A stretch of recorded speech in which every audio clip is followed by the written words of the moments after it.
என் தங்கப்பிள்ளையே, நீண்ட நாட்களுக்கு பிறகு மீண்டும் ஒரு முறை இந்த வராகியினுடைய கோபத்திற்கு நீ ஆளாகி நிற்கின்றாய். என் குழந்தையே, இந்த தவறை ஒருவேளை நீ தெரிந்தே செய்திருப்பாயானால் அம்மா ஒரு நொடி பொழுதும் தாமதிக்காமல் உன் இல்லத்தை விட்டு வெளியேறி விடுகின்றேன். நான் சொல்லும் பொழுது உன் மனதிற்கு சற்று வேதனையாக இருக்கலாம். எதனால் அம்மா இப்படி சொல்கின்றாள் என்று கூட உனக்கு தோன்றலாம். ஆனால் நான் எதை உன்னிடத்தில் சொல்ல வருகின்றேனோ அந்த விஷயம் அத்தனை அதிகமாக உன் வாழ்க்கையில் பாதிப்பை ஏற்படுத்தியது. மீண்டும் நீ அந்த தவறையே செய்யும் பொழுது உன் தாயானவள் எனக்கு கோபம் வந்து விடாதா? நான் நிச்சயமாக உனக்கு இந்த நிலையிலிருந்து உன் வாழ்க்கையை காப்பாற்றுவதற்காக பல போராட்டங்களை சந்தித்திருக்கின்றேன். எத்தனையோ தீய சக்திகளோடு போராடி உன் வாழ்க்கையை நான் உனக்கு மீட்டு கொடுத்திருக்கின்றேன். நான் பட்ட கஷ்டங்கள் எல்லாம் உனக்கு எப்படி தெரியும்? நீ உன் வாழ்க்கையில் நடப்பதை மட்டும் தானே பார்ப்பாய். ஒரு பிரச்சனை தீர்ந்து விட்டது என்பது மட்டும்தான் உனக்கு தெரியுமே தவிர அது எப்படி தீர்ந்தது என்பது உனக்கு தெரியாது. அதற்காக இந்த தாயானவள் எத்தனை மெனக்கெட்டிருக்கின்றேன். நான் எத்தனை வேலைகளை இதற்காக செய்திருக்கிறேன். எத்தனை பேரினுடைய எதிர்ப்புகளை நான் சம்பாதித்து அவர்களின் வாழ்க்கையில் பல மாற்றங்களை கொண்டு வந்திருக்கிறேன் என்பது எனக்கு மட்டுமே தெரிந்த விஷயம் அல்லவா? அப்படி இருக்கும் பொழுது அந்த தவறை நீ மீண்டும் செய்து விட்டாயானால் இந்த வராகிக்கு கோபம் வருவது நியாயம்தானே? என் பிள்ளையே, உன் தாயானவள் இன்று அடைந்த இந்த கோபத்தினால் உனக்கு வாழ்க்கையில் எந்த பாதிப்பும் ஏற்படாது. ஆனால் நிச்சயமாக உனக்கு குற்ற உணர்ச்சி வந்துவிடும். அம்மா சொல்கின்ற விஷயத்தை நாம் சரியாக புரிந்து கொள்ளவில்லையோ, நம் தாயானவள் நமக்காக செய்த விஷயத்தை நாம் இத்தனை அவமதித்து விட்டோமே என்று சொல்லி நிச்சயமாக நீ வேதனைப்படுவாய். என் தங்கமே, வராகி தன்னுடைய குழந்தைகளின் மீது அன்பு வைத்து விட்டால் அந்த அன்பு அபரீதமான அன்பாக இருக்கும். எந்த எல்லைக்கும் செல்ல துணிந்து விடுவாள். உன் தாய் எப்படி உனக்காக எதையும் செய்ய துணிவாளோ, அதாவது ஒரு தாயானவள் தன் பிள்ளைக்கு ஏதேனும் ஒரு கஷ்டம் என்றால் தன் உயிரை கொடுத்தாவது தன் பிள்ளையை காப்பாற்றிவிட வேண்டும் என்று நினைப்பாள். தன் குழந்தையின் முன்னால் தன்னுடைய உயிர் அவளுக்கு பெரிதாக தோன்றாது. அதுபோலத்தான் உன் அம்மா நானும் எந்த எல்லைக்கும் செல்ல துணிந்தவள். உனக்கு ஒரு நல்லது நடக்க வேண்டும் என்பதற்காக நாம் எதையும் எதிர்கொள்ளலாம் என்று நினைப்பவள். அப்படி உனக்காக நான் பார்த்து பார்த்து ஒவ்வொரு விஷயத்தையும் செய்து கொண்டிருக்கும் பொழுது நீ இதனை பெரிதாக கண்டு கொள்ளாமல் இருந்திருப்பாயானால் உன் தாயானவள் நான் அதனை உனக்கு எடுத்துச் சொல்லிவிட வேண்டும் என்று நினைக்கின்றேன். ஒருவேளை என் பிள்ளை அறியாமல் செய்திருக்கலாம். என் குழந்தைக்கு இது புரியாமல் இருக்கலாம். என் பிள்ளையை சுற்றி தீய சக்திகள் இதை செய்ய உன்னை தூண்டி இருக்கலாம். அதனால் எதனால் நடந்தது என்று தெரியாமல் நானும் ஒரு முடிவுக்கு வந்துவிடக் கூடாது என்பதற்காகத்தான் இப்பொழுது உன்னிடத்தில் பேச வந்திருக்கின்றேன். உன்னிடத்தில் இந்த விஷயத்தை என்னவென்று சொல்லி அதனை கேட்டுவிட வந்திருக்கின்றேன். என் பிள்ளையே, வராகிக்கு அவ்வளவு எளிதில் கோபம் வராது. தன் பிள்ளைகள் தெரியாமல் செய்திருக்கும் என்று நினைத்துதான் விட்டுவிட நினைப்பேன். ஆனால் இன்று நடக்கின்ற இந்த விஷயம் நிச்சயமாகவே உன் அம்மா எனக்கு மிகுந்த மனவேதனையை கொடுத்து விட்டது. ஒரு வேதனையின் உச்சம்தான் கோபமாக வெளிப்படுகிறது என்பதனை முதலில் புரிந்து கொள். என்னை புரிந்த குழந்தையாக நீ இருக்கும் பட்சத்தில் நிச்சயமாக இன்று என்னுடைய கோபத்திற்கான காரணத்தை நீ என்னவென்று தெரிந்து கொண்டு அதனை தீர்த்து விடுவாய்.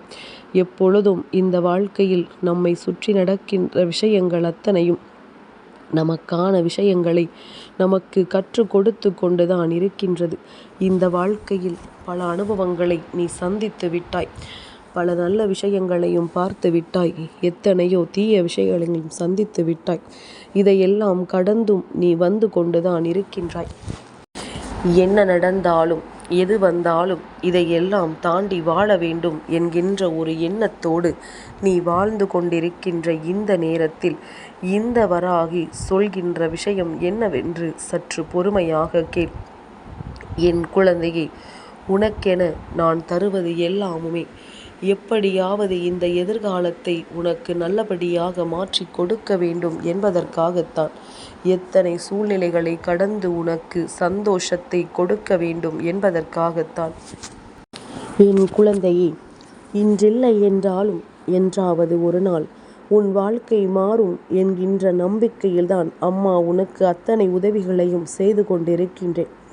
ஆனால் என் பிள்ளை, நீ நினைப்பது போலெல்லாம் இங்கு அவ்வளவு எளிது கிடையாது. இந்த மனிதர்களை எதிர்கொள்வதும் நம் வாழ்க்கையை நாம் நினைத்தது போல மாற்றுவதும் அவ்வளவு எளிதான காரியம் அல்ல. அம்மா, நீ எல்லாவற்றையும் எளிது என்று சொல்வாய் என்று பார்த்தால் நீயே எல்லாமும் கடினம் என்று சொல்கின்றாயே. அப்படியானால் எப்படித்தான் நான் என் வாழ்க்கையில் நான் நினைத்ததை சாதிக்க முடியும் என்று என் குழந்தை நீ யோசிக்கலாம். என் பிள்ளையை, அப்படி நீ யோசிப்பது உண்மை என்றால், நீ நினைப்பது எல்லாம் உன் வாழ்க்கையில் நடக்க வேண்டும் என்று நீ நினைப்பது உண்மை என்றால், எப்பொழுதுமே எதுவும் கஷ்டமில்லை என்றுதான் நீ நினைக்க வேண்டும். ஆனால் உன் தாயானவள் எனக்கு தெரியும் இது எந்த அளவிற்கு கடினமான ஒரு விஷயம் என்று. நான் இருந்து உனக்கு அதனை செய்கிறேன் என்றுதான் உன்னிடத்தில் சொல்கின்றேன். என் பிள்ளையை, இத்தனை கஷ்டங்களுக்கு மத்தியில், இத்தனை சோதனைகளுக்கு மத்தியில் இந்த வாழ்க்கையில் நான் உன்னோடு இருந்து உனக்கு செய்து கொடுத்த விஷயங்கள், உன்னை ஆட்டி படைத்த அந்த சோதனை இப்பொழுது இல்லாமல் நீ தனியாக நல்லபடியாக வாழ்ந்து கொண்டிருக்கின்ற இந்த நேரத்தில் என் குழந்தை, எல்லா விஷயங்களையும் சர்வசாதாரணமாக நீ நினைத்து விட்டதுதான் எனக்கு அத்தனை வேதனைகளை கொடுக்கின்றது. சர்வசாதாரணமாக எண்ணியதோடு மட்டுமல்லாமல், இதையெல்லாம் என் குழந்தை நீ எல்லாம் போகட்டும், பார்த்து கொள்ளலாம், அதுதான் பிரச்சனைகள் முடிந்து விட்டதே என்று சொல்லி மீண்டும் அதற்குள் நீ தலையை விட்டதையும் பார்த்தால் உன் அம்மா எனக்கு அத்தனை வேதனையாக இருக்கின்றது. அன்று ஒரு சூழ்நிலையில் இவர்கள் பேசிய வார்த்தையினால் நீ விட்ட கண்ணீர் உனக்கு மறந்து விட்டதா? இவர்கள் பேசிய வார்த்தையினால் இந்த வாழ்க்கையை வேண்டாம் என்று இந்த வாழ்க்கையை முடிக்கின்ற சூழ்நிலைக்கு நீ சென்றாயே, அது உனக்கு மறந்து விட்டதா? என் பிள்ளையே, அந்த விரக்தியின் விளிம்பில் நீ நின்று கொண்டிருக்கும் பொழுது உனக்கு நான் இருக்கிறேன் என்று உன்னை கைதூக்கி கூட்டி வந்த இந்த வராகி என்னை உனக்கு மறந்து விட்டதா? எந்த நிலையிலும் உன்னை பற்றி கவலைப்படாமல் நீ எப்படி போனால் எனக்கென்ன என்று சொல்லி உன்னை வார்த்தைகளால் கொன்றெடுத்தார்கள் அல்லவா? அது உனக்கு மறந்து விட்டதா? இப்பொழுது அவர்கள் சிரித்தவுடன் எப்படி நீ சிரித்தாய் என்றுதான் உன் அம்மா எனக்கு புரியவில்லை. இவ்வளவு வஞ்சனைகளை உன் மீது வைத்துக்கொண்டு உன்னை இந்த அளவிற்கு சோதிக்க நினைத்த இந்த மனிதர்களை ஒரு நொடியில் நீ மன்னித்து விட்டாயே. இதை என்னால் நிச்சயமாக ஏற்றுக்கொள்ளவே முடியவில்லை. உனக்கு இந்த வாழ்க்கையில் உன்னை சுற்றி நடக்கின்ற ஒவ்வொரு விஷயங்களும் என்னவென்று நிச்சயமாக புரிய வேண்டும். உன்னை சுற்றி இந்த வாழ்க்கை உனக்கு தருகின்ற ஒவ்வொரு சோதனைகளையும் நீ என்னவென்று புரிந்து கொண்டு அதற்கு ஏற்றது போல உன்னுடைய வாழ்க்கையில் நீ உனக்கான நன்மைகளை எல்லாம் பெற்றுவிட நினைத்திருக்க வேண்டும். ஆனால் இவர்கள் என்ன செய்தாலும், இவர்கள் எப்படி நடந்து கொண்டாலும் பரவாயில்லை என்று சொல்லி மீண்டும் அவர்களோடு உனக்கான பழக்கத்தை நீ வளர்த்து கொண்டாயே. அதை ஒரு நொடி பொழுதிலும் உன் தாயானவள் என்னால் ஏற்றுக்கொள்ள முடியாது. என் பிள்ளையே, எந்த சூழ்நிலையாக இருந்தாலும் அதிலிருந்து என் பிள்ளை நீ உனக்கான நன்மைகளை பெறத்தான் முயற்சி செய்திருக்க வேண்டும். இவர்கள் உன்னை விட்டு விலகியது உனக்கு நல்லது என்று எண்ணி இவர்களை உன் வாழ்க்கையிலிருந்து நீ விரட்டி அடித்திருக்க வேண்டும். ஆனால் நீயோ அதை செய்யாமல் இவர்கள் என்னவாக இருக்கிறார்கள் என்பதனை பற்றி புரிந்து கொள்ளாமல், என்ன நடந்தாலும் சரி, எது வந்தாலும் சரி, அதையெல்லாம் என் குழந்தை சரியான புரிதலில் கொண்டு உனக்கான வெற்றியை நீ என்றோ பெற்றிருக்கலாம். இன்னமும் அவர்கள் உன்னை பார்த்து சிரிக்கிறார்கள், இன்னமும் அவர்கள் உன்னோடு பழக்கத்தை தொடர நினைக்கிறார்கள் என்றால் மீண்டும் உனக்கு ஒரு குழியை தோண்டுகிறார்கள் என்பது ஏன் உனக்கு புரியவில்லை? என் பிள்ளையே, மனித மனம் இப்படித்தானே, பச்சோந்தி போன்றது தானே. நேரத்திற்கு நேரம், இடத்திற்கு இடம் அது தன்னை மாற்றிக்கொள்வது போல இவர்களும் மாற்றிக்கொள்கிறார்கள். இவர்கள் மாற்றிக்கொள்வது அவர்களுக்காக அல்ல, உனக்காக.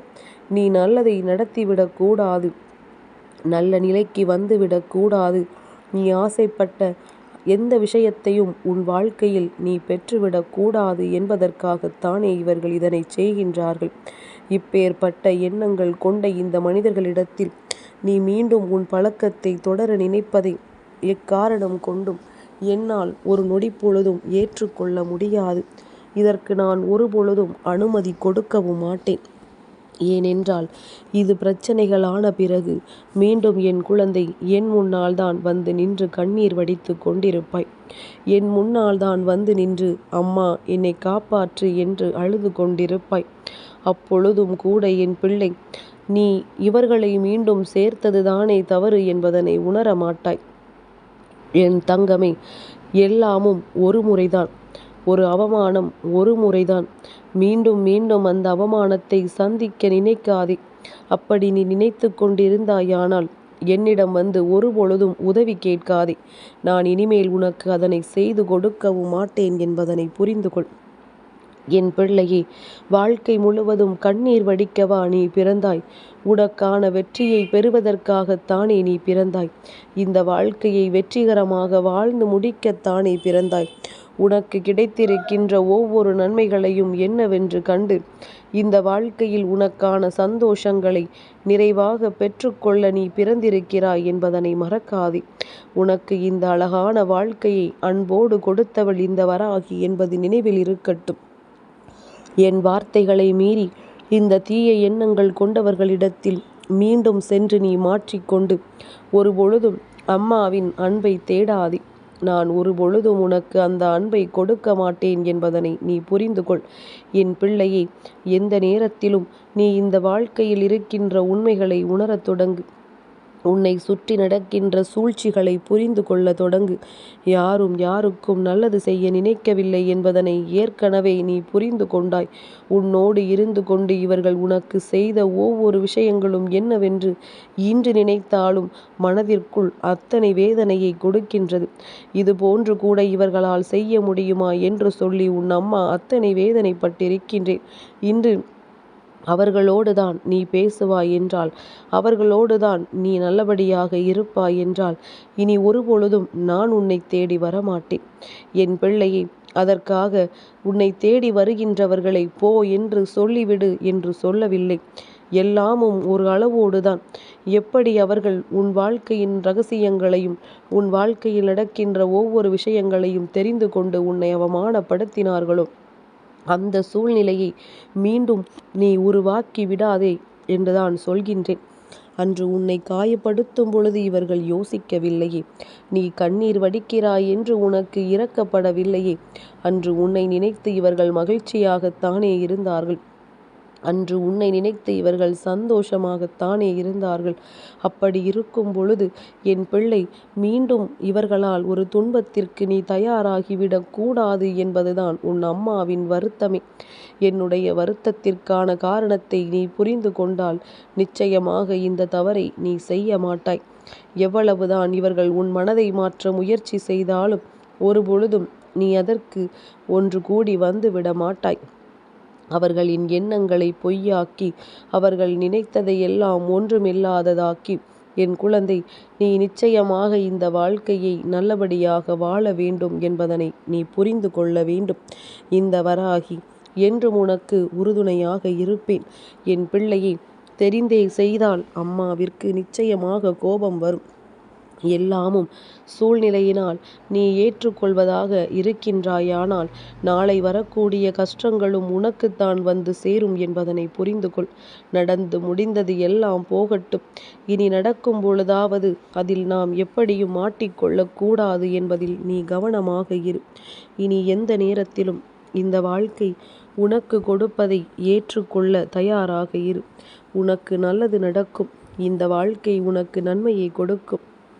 எதிர்பார்க்கின்ற விஷயங்கள் அத்தனையும் என்றும் உனக்கான மகிழ்ச்சியை உன்னிடத்தில் கொடுக்கும் என்பதனை நீ புரிந்து கொண்டாலே போதும். இனி வரக்கூடிய நாட்களில் நீ எப்பொழுதும் போல சந்தோஷமாக வாழத் தொடங்கி விடுவாய். இந்த வராகி உனக்கு எப்பொழுதும் நல்ல ஆசிகளை வழங்கி கொண்டிருப்பேன் என்பதனையும் மறக்காதே. உன் மீது நம்பிக்கை கொண்ட இந்த தாயின் நம்பிக்கையை ஒருபோதும் கெடுக்கும் விதமாக என் பிள்ளை நடந்து கொள்ளாதே. என் தங்கப்பிள்ளைக்கு இந்த வராகி அம்மாவினுடைய ஆசீர்வாதங்கள் எப்பொழுதும் உண்டு.